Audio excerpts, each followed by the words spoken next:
आता तुम्हाला आज मस्तपैकी मटण आणि चिकनपेक्षा भारी लागणारी मटार आणि बटाट्याची भाजी कशी करायची सांगते। यासाठी मी आलं, लसूण, तीळ, खोबरं, कोथिंबीर, पुदिन्याची 4-5 पानं आणि 1 मिरची टाकून चांगलं मिक्सरला बारीक वाटण करून घ्यायचं। पुदिन्याची पानं ऑप्शनल आहेत, नसली तर नाही टाकले तरी चालते। त्याच्यानंतर मटार चांगला स्वच्छ धुवून, बटाटा चांगला चिरून मी स्वच्छ धुवून घेतलाय। त्याच्यानंतर कढईमध्ये 2 चमचे तेलात जिरे, मोहरी, कांदा 2, टोमॅटो 2, मीठ त्याच्यामध्ये टाकायचं, त्याच्यामुळे कांदा लगेच भाजतोय। हळद टाकायची, चांगलं परतवून घ्यायचं। त्याच्यानंतर त्याच्यामध्ये हळद, जिरा पावडर 1 चमचा, धना पावडर 1 चमचा चांगलं मिक्स करून त्याच्यामध्ये जे वाटण आपण केलं होतं ते वाटण टाकायचं। चांगलं तेल सुटेपर्यंत भाजून घेतलं की त्याच्यात लाल तिखट टाकायचं। हे बघा तेल कसं छानपैकी सुटलंय आता। त्याच्यानंतर जे आपण मटार आणि बटाटा होतं ते चांगलं धुवून स्वच्छ टाकायचं।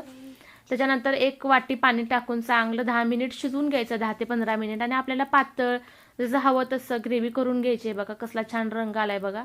जर तुम्हाला व्हिडिओ आवडला असेल व्हिडिओला लाईक करा आणि सबस्क्राईब करा।